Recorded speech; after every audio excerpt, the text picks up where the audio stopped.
दूसरा के घरवा के हरिया मजा तारे हमरा के तू छोड़ देले परिया बानी करे लाइकी एगो तू ही बड़ू रानी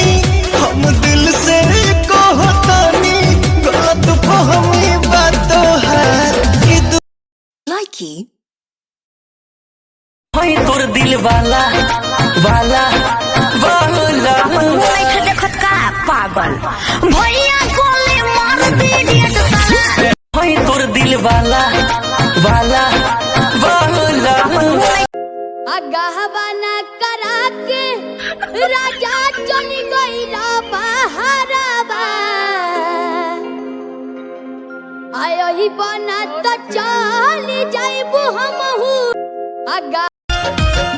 बैंड बाजा ले आइला तो इतना गुमान तोहे इतना गुमान जब डीजे ले आइबा तो चलबाऊ डान खाना बंद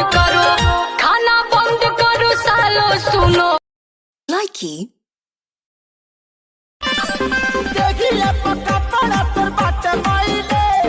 अखिलेश के सारी तुला बोला खाइले हमारे करामा में छुछु नारी लिखाइले चुप रहा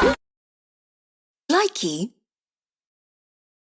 जाने छोड़ के ससुरावा में गइलू खाके किरिया ना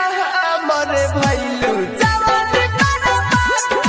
जाने छोड़ के ससुरावा में गइलू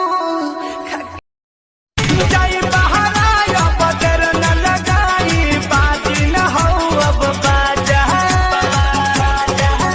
इतना दिया उठा जाए